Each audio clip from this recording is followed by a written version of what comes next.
Hello everyone, and welcome to my Young and the Restless official 24 channel. I hope everyone is having a wonderful day. Before we begin, please hit the subscribe button and give this video a thumbs up. As triangle blows up, does Lily see Kane and Phyllis cheating? As this triangle eventually blows up, Lily Winters might be able to capture the passion of Kane Ashby and Phyllis Summers. In fact, according to YNR Fall Preview spoilers, this is a triangle, and Phyllis is drawn to Kane's Aristotle Dumas side. Kane is clearly holding on to that version of himself, and Phyllis is continuously encouraging him to do so. Phyllis believes that Kane should focus on his goal of dominating Genoa City and give up on his desire to reunite with Lily. Then, given all the praise that Kane receives, Phyllis might possibly want her for herself. It's easy to imagine how Kane and Phyllis might eventually combine business and pleasure because their regular banter could potentially be interpreted as mutual flirtation. Recently, Phyllis and Kane ran into Tracy Abbott at Society after Kane invited her out to supper. Their encounter was a warm representation of Kane's desire for his friendship with Tracy to eventually turn into a romance. Phyllis felt uneasy about their relationship and even appeared a little envious of Kane's devotion to Tracy. That merely serves as more evidence that Phyllis wants Kane to concentrate on her and no other woman. Phyllis may secretly wish to join Kane as the ultimate power couple. Maybe Phyllis believes she can become Kane's new queen and make him forget about Lily, Tracy, or anybody else when they have achieved all of their objectives. In any scenario, Phyllis will persist in luring Kane's Dumas side and may eventually entice him into bed. If Lily happens to catch Kane and Phyllis in a passionate moment, it might become messy.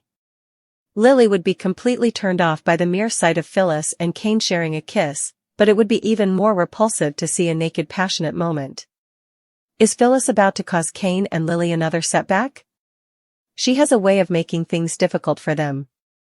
As the tension in this explosive triangle reaches its breaking point, the simmering dynamics between Lily Winters, Kane Ashby, and Phyllis Summers threaten to ignite into a firestorm that could consume all of them, leaving no one unscathed in its wake, and it is impossible to imagine the stormy drama without Lily at the center, her sharp instincts and emotional radar constantly sensing the currents of passion and betrayal swirling around her, because though she may be busy with her own ambitions and carefully curated life, Lily cannot help but notice the subtle but telling signs of the growing intimacy between Kane and Phyllis, from the lingering touches of their fingers when they pass papers in the Chancellor Winters boardroom to the sly, knowing glances exchanged over business strategies that blur the line between professional collaboration and personal attraction, and while Kane may still be holding on to the image of the man he once was, the steady, reliable Kane who loved Lily with a quiet intensity, there is a dangerous allure in the version of himself that Phyllis draws out, the version that can be ruthless, ambitious, and dangerously charismatic, the Aristotle Dumas side of him that she admires and encourages, whispering subtly in his ear that he deserves more, that he can achieve power, wealth, and recognition beyond what he ever imagined, and Phyllis, in her own intricate and calculated way, is laying the groundwork for something that could shatter the delicate equilibrium that Lily has fought so hard to maintain in her life, because every compliment she offers Kane, every playful remark about his talents, every encouraging word about his ability to dominate Genoa City, slowly chips away at the loyalty that still resides in his heart for Lily, even as Kane tries desperately to rationalize that Phyllis's admiration is merely superficial, a game of wits, and nothing more, yet it is the intoxicating mixture of intellect, charm, and mutual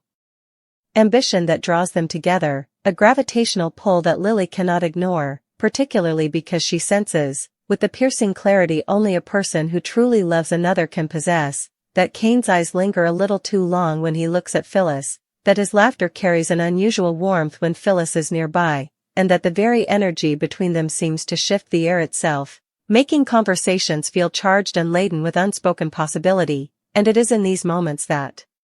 Lily's heart begins to tighten, that anxious flutter of jealousy she never wanted to confront now rises in waves that she cannot control, because even the briefest interaction between Kane and Phyllis carries the weight of potential betrayal, the hint of a kiss not yet given but felt in every touch and every brush of the hand, and as they move through the crowded spaces of Genoa City, attending business meetings, charity events, and chance encounters at Society, Lily cannot help but notice the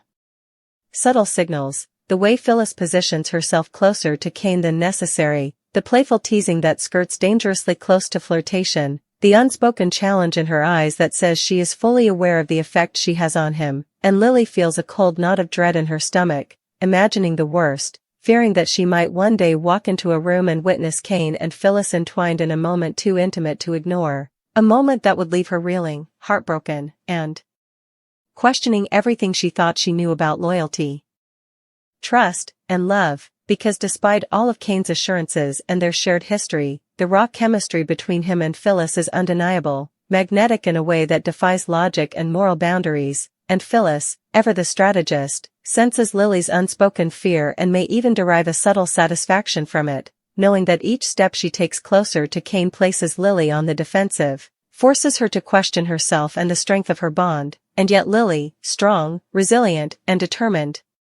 cannot simply retreat from the unfolding drama. She is drawn, like a moth to a flame, to observe, to protect, to understand the scope of what is happening before it becomes irreparable, and it is this combination of love, jealousy, and foresight that keeps Lily watching, heart pounding, as Kane and Phyllis navigate their increasingly complex interactions, from shared dinners that linger a little too long, to chance touches of the hand when passing documents, to private jokes and knowing smiles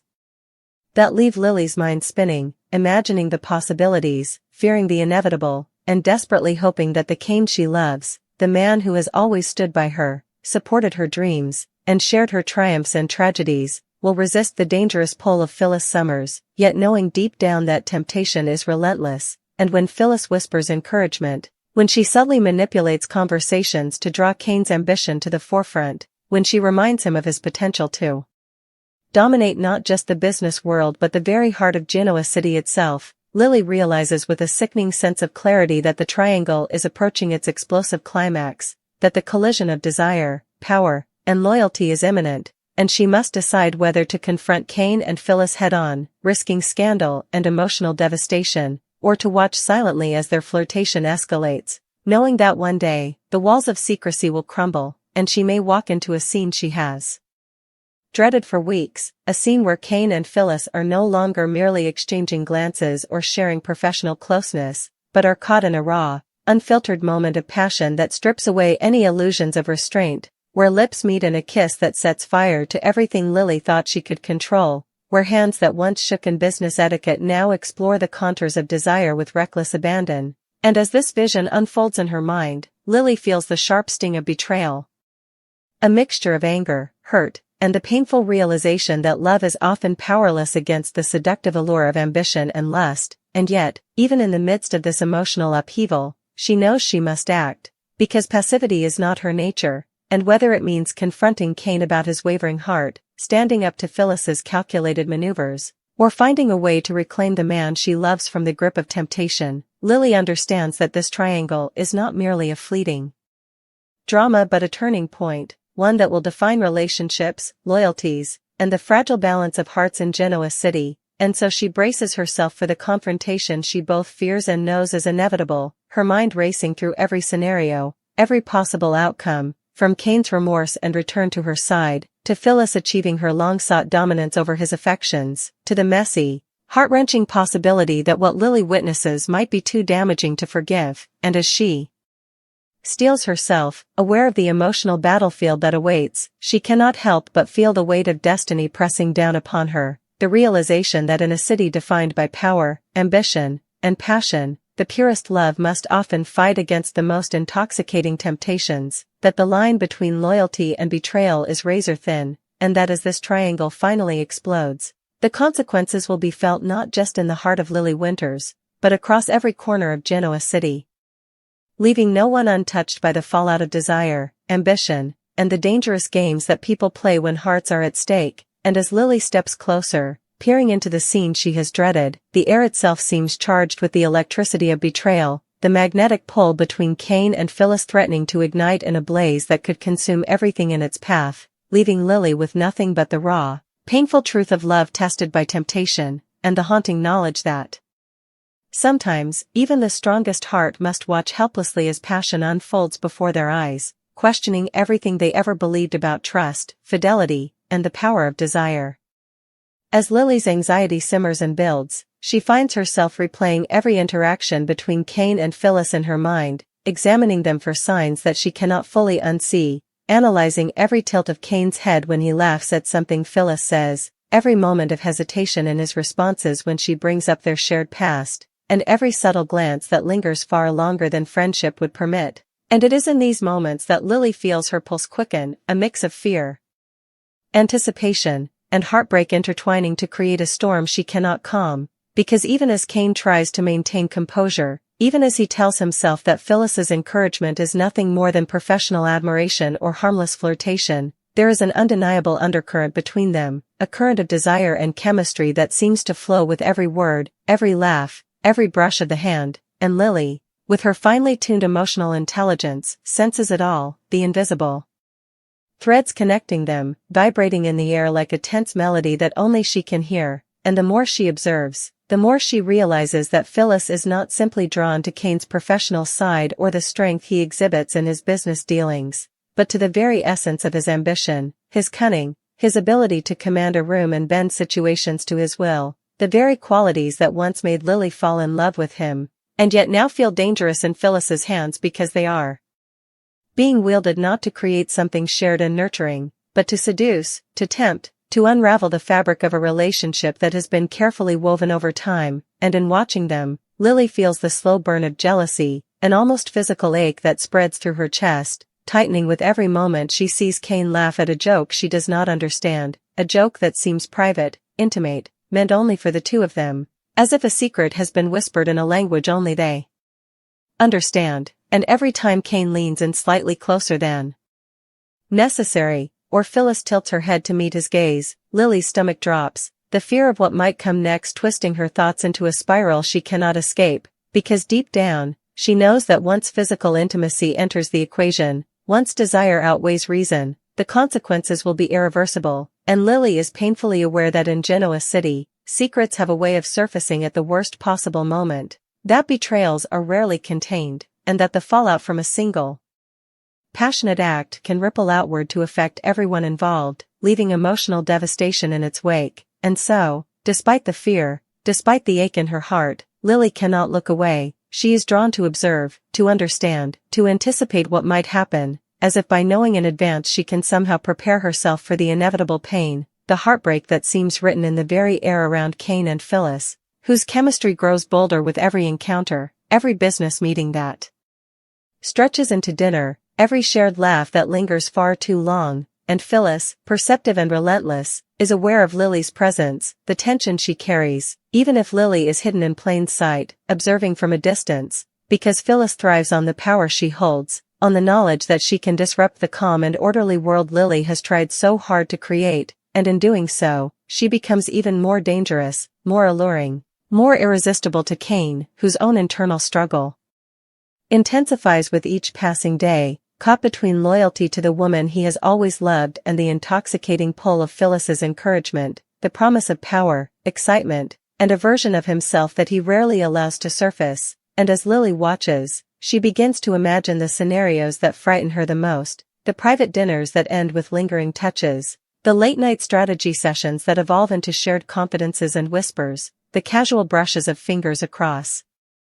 papers that leave a warmth neither can fully ignore, and she cannot shake the image of what might happen if she were to enter the room at just the wrong moment, seeing Kane and Phyllis in a way that leaves nothing to the imagination, the sight of lips meeting, hands exploring, bodies entwined, and the thought makes her stomach twist with equal parts dread and fury, because it is one thing to sense the emotional connection, the flirtation, the growing tension, but it is another entirely to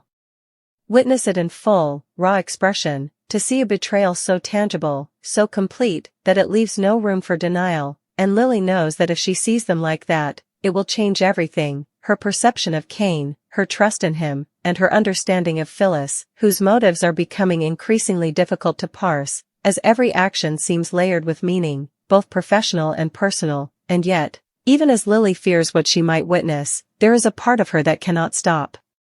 herself from imagining the confrontation that will inevitably follow, the words she will need to speak, the questions that will demand answers, the emotions that will erupt in waves of anger, sorrow, and perhaps even forgiveness, because Lily, despite the pain, is fundamentally a woman who fights for love, who refuses to give up without a battle, and she knows that even if she is hurt by what she sees, she will not simply retreat into silence, she will act, she will confront, she will demand honesty, because to do otherwise would be to surrender to the chaos that Phyllis seems intent on creating, and as the triangle continues to intensify, Lily begins to notice the small, almost imperceptible ways that Kane and Phyllis test boundaries, from the subtle lean of a shoulder when they share a joke, to the prolonged eye contact that seems to linger longer than polite conversation allows, to the gentle teasing that carries a weight of intimacy far beyond its casual delivery, and each moment builds on the last, a crescendo of tension that threatens to erupt at any time, a powder keg of desire, ambition, and emotional conflict that Lily can feel in her bones, and as she observes, she realizes that Phyllis is not merely enjoying Kane's company for its own sake, but is actively shaping him, coaxing him into the version of himself that she desires, a version that is bold, fearless, and unapologetically ambitious, and in doing so, she is inadvertently, or perhaps deliberately, drawing a line that Lily cannot ignore, a line that threatens to sever the bond that Kane and Lily have shared, and yet, despite the growing evidence, Lily holds on to a fragile thread of hope, a belief that Kane's heart, the man she has loved through trials and triumphs alike, will ultimately resist the seduction, will remember the love they have built, and will recognize that Phyllis, as alluring as she may be, is not the one he truly wants, the one who knows him, understands him, and has stood by him through every storm, and yet, hope is a delicate thing in Genoa City, and as Lily watches, she cannot help but notice the way Phyllis's influence grows, the subtle ways she undermines Lily's presence, the casual comments that highlight Lily's absence, the playful insinuations that suggest Kane might be better suited to someone as daring, as bold, as unrestrained as Phyllis, and with each passing moment, Lily's anxiety escalates, the tension coiling tighter in her chest, the fear of witnessing something irreversible gnawing at her, and in her mind, she begins to plan, to strategize, to consider how she might intervene without causing a scene, without giving Phyllis the satisfaction of knowing that her schemes are having the intended effect, and yet, deep down, Lily knows that the situation may be beyond control, that the trajectory of Kane and Phyllis's growing closeness may soon reach a point of no return, a moment where restraint is impossible, desire outweighs reason, and the consequences will ripple outward in a storm that could engulf them all, and as she imagines that inevitable moment, her heart aches, a complex mixture of longing, fear, and determination that fuels her every thought, every breath, every silent observation, because she understands that love is rarely simple, that loyalty is tested in ways that cannot always be anticipated, and that the choices each of them makes in these coming days will define not just their relationships, but their very identities, the versions of themselves they are willing, or unwilling, to accept, and as the tension continues to mount, Lily braces herself, knowing that the moment of truth may come at any time, that a single glance, a single touch, a single word could trigger a cascade of events that leaves nothing the same, that once Kane and Phyllis cross that threshold, the triangle will have exploded into a reality that can no longer be ignored, and Lily, standing on the precipice of heartbreak and confrontation, feels the full weight of what is at stake, the fragility of trust, the power of desire, the danger of temptation, and the unyielding force of love, and as she steels herself for what she may witness, for the chaos that Phyllis threatens to unleash, for the betrayal she fears in the eyes of the man she loves, Lily knows one thing with absolute certainty: when the triangle finally blows up, nothing will ever be the same, and the aftermath will leave scars, revelations, and choices that will resonate far beyond this single, combustible moment in Genoa City, forever altering the landscape of their hearts, their ambitions, and their intertwined destinies. As the days progress, Lily finds herself obsessively replaying every encounter she has witnessed between Kane and Phyllis, her mind tracing patterns, cataloging gestures, and scrutinizing every inflection in their voices, trying to discern where friendship ends and seduction begins, because the line is no longer clear, blurred by shared ambition, mutual admiration, and an undercurrent of undeniable attraction that pulses beneath the surface, a current that Lily feels in her bones and cannot ignore, and with every smile Kane directs toward Phyllis, every approving word she whispers to him about his talents or future plans, Lily's anxiety intensifies, a gnawing knot in her stomach that tightens with every passing hour, Because she knows that Phyllis is not merely admiring Kane for his professional capabilities, she is feeding the side of him that craves recognition, power, and influence, the side that Lily herself has always adored but now fears is slipping out of reach, guided and shaped by Phyllis's clever manipulations and tantalizing proximity, and Lily cannot help but feel a sting of envy, a bitter mixture of indignation and despair at Phyllis's boldness, her audacity,